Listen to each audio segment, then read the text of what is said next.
Olha só, dê uma olhadinha na capa de duas das mais prestigiadas revistas brasileiras. A revista Época. O maior esquema do mundo, a República da Odebrecht. Aliás, nas redes sociais, nesta segunda-feira, o Marcelo Odebrecht já estava com a faixa presidencial, né? Marcelo Odebrecht, né? Para presidente, né? Chega de intermediários, Marcelo para presidente. Daqui, ó. República mesmo, hein? Puxa, que coisa, hein? Olha aí a revista Isto É aqui. A revista Isto É, o enfoque é outro. É o fim de Lula. O fim de Lula. Aliás, nessa segunda-feira, eu quero recomendar para vocês, se é que vocês não leram ainda, eu quero recomendar um artigo do Ricardo Noblat, do jornal O Globo. Né? Lula, primeiramente. Mas não tenho dúvida. Eu acho que toda essa discussão se resume apenas nessa consigna. Lula, primeiramente. É que Dilma, não tem Temer, não tem Cunha, não tem nada, né? Palocci, é Lula. O negócio é enfiar o Lula na cadeia. Essa é a história. Primeiro, toca o chefe, né? É o chefe na cadeia. Vai acontecer, alguém me perguntou hoje, tu acha que no dia 3 de maio, quando o Lula estiver sentado lá diante do juiz Sérgio Moro, ele vai chorar as pitangas e depois vai para a cadeia? Sinceramente, agora é difícil, muito difícil dizer isso aí, né? Porque, bom, ele pode se exilar, pode se suicidar, pode suicidá-lo, pode que o Sérgio Moro não mande prendê-lo. Pode acontecer muita coisa, né? Bom, agora já estamos nessa segunda-feira aqui, ó. Hoje é dia 17 de abril, segunda-feira. Há 5 dias que a Globo News, por exemplo, só fala, né? É o dia inteirinho essa história da lista da Odebrecht, né? Mas tem coisas assim divertidíssimas. Nesta tarde, segunda-feira mesmo, estava ouvindo o depoimento de um dos diretores da Odebrecht, aquele que disse que jogou o notebook no mar lá de Miami, e ele estava confessando assim com a maior cara de pau. Aliás, esse é a maior cara de pau de todos. Eu acho que é pior do que o Marcelo Odebrecht e do que o Emílio Odebrecht. Ele dizendo, eu fui obrigado a botar um dos meus gerentes na rua porque ele era honesto. Ou seja, esse gerente dele, da Odebrecht, ele não disse o nome. Ele não topou fazer trambique. Aí, bota na rua. Eu sempre ouvia dizer que as empresas botavam na rua gente, executivos, gerentes que eram desonestos. Não, a Odebrecht botava na rua os seus executivos, gerentes honestos. Sinceramente, olha, de repartir o bigode, essas coisas tão muito divertidas, né? Muito divertidas.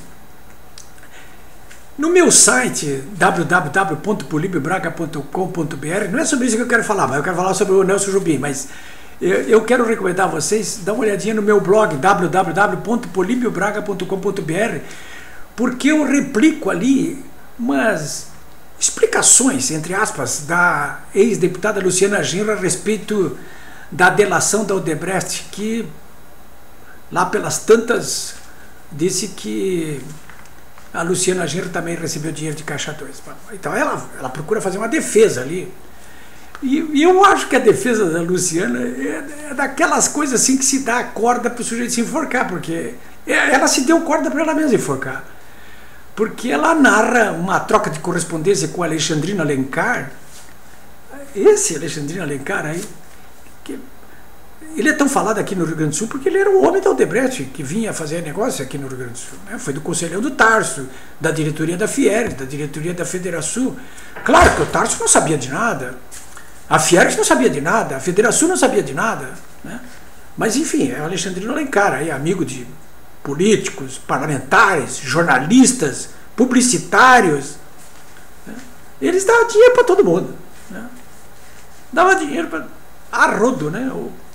Pois bem, então a Luciana Genro publica ali uma troca de correspondência com o Alexandrino Alencar. E o Alexandrino Alencar, lá pelas tantas, no e-mail dele, em poucas linhas ele faz vários lobbies, né? Ele pede, pede, modo de dizer, né? Mas insinua, digamos, uma ajuda da Luciana Genro com o pai dela, na época governador Tarso Genro, em relação à RS 010, aquela rodovia do parque ali, que não saiu até hoje, né? Que a Odebrecht queria pegar. E bastava uma autorização do Tarso Genro, do pai da Luciana, né? Ele fala também que ia para Cuba daqui a pouco com o Tarso, né? E reclamou que da Luciana, que a DS está aí criando caso com a nossa empresa, com a Foz, né? A Foz é a Odebrecht Ambiental hoje, que tem a concessão de saneamento na cidade de Uruguaiana. E essa Odebrecht Ambiental queria pegar a concessão de tudo que é canto aqui no Rio Grande do Sul, que era da Corsan, queria pegar. E a DS, a Democracia Socialista do Miguel Rosseto, é uma facção neotrotskista do PT aqui, do Brasil e do Rio Grande do Sul, né? Que no Rio Grande do Sul tem muita força. Eu até não consegui entender por que ele estava reclamando da DS para a Luciana, por ser Luciana do PSOL. Bom, mas ele estava reclamando também de obras do Estado, que era do governo do pai dela, do PT, e ela também não é do PT, né? Enfim, mas ele estava vinculando tudo isso a continuar dando dinheiro para um cursinho pré-vestibular da Luciana, o Emancipa RS. E a Luciana então publica isso. O e-mail dele publicou a resposta dela dizendo: olha, se você vem com essa conversa aí, não tem nem. Vamos abrir mão aí do patrocínio, porque até ali parece que quem estava pagando 500 mil por ano para o Emancipa RS. Claro que estava pagando pelos belos cabelos cacheados da Luciana Genro. Eu não tenho dúvida disso, né? Porque, pô, quem é que não se emociona com os cabelos cacheados da Luciana Genro? A Braskem se emocionou muito, e o Odebrecht também. Então eu recomendo que vocês leiam isso aí, porque, olha, às vezes é coisa assim, é patética, né? Bom, o que eu queria comentar com vocês, de verdade, nesse Day After, né? É esse artigo aqui do ex-ministro da Justiça, do Fernando Henrique, ex-ministro da Defesa do Lula, Nelson Jobim, ex-ministro do Supremo Tribunal Federal, hoje é advogado, né? Advogado, olha só, Nelson Jobim. A crise. Bom, então, eu acho emblemático esse artigo aqui do Nelson Jobim, que está publicado na 0 Hora de hoje, segunda-feira. Eu acho emblemático pelo seguinte, porque esse pessoal aí que está defendendo esses bandidos, eles estão com uma conversa oblíqua. Não faz uma defesa direta assim, sabe? Mas é oblíqua. Então o que o Jobim está dizendo? Ele está dizendo assim o seguinte, olha aqui, ó, o Senado Federal se compõe de 81 senadores. A Câmara dos Deputados, 513. Aí ele diz que no Senado Federal, de 81 senadores, né, no Senado de 81 senadores, 70% não está na lista do Odebrecht.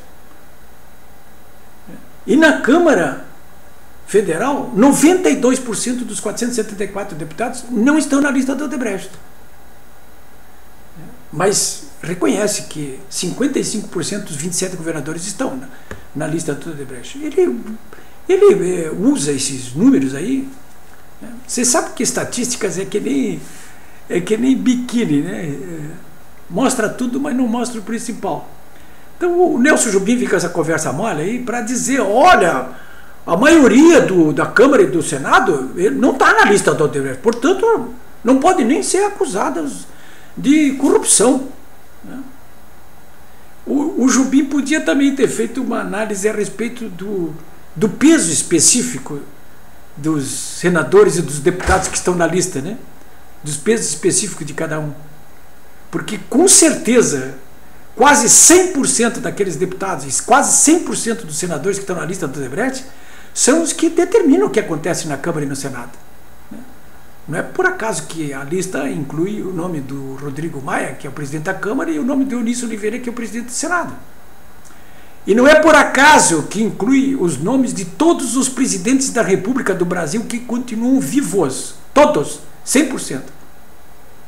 E não é por acaso que entre esses 55% dos 27 governadores, portanto 15, estão 100% do total dos governadores dos estados mais importantes. Praticamente 100%. Não está 100% porque o do Rio Grande do Sul não está. Mas o resto é Santa Catarina, Paraná, São Paulo, Rio de Janeiro, Minas Gerais, Espírito Santo, Bahia, Goiás, Distrito Federal. É o horror dos horrores. Então, está aqui o Nelson Jobim. A crise. De novo, o Jobim, volta e meia, está defendendo essa gente. Está defendendo essa gente. Ele diz assim: a criminalização da política serve a impostores e déspotas. Crise política se resolve pela política. Olha, depende da crise política. Depende da crise política. Eu acho que o Nelson Jobim não frequentou direito se é que teve isso na Faculdade de Direito da URGS que ele frequentou. Eu também frequentei a Faculdade de Direito da URGS. Na minha época tinha ciência. Aliás, não foi ali não, foi na Unicinos que eu fiz o primeiro ano de Direito ali. Ali tinha alguns professores de ciências políticas.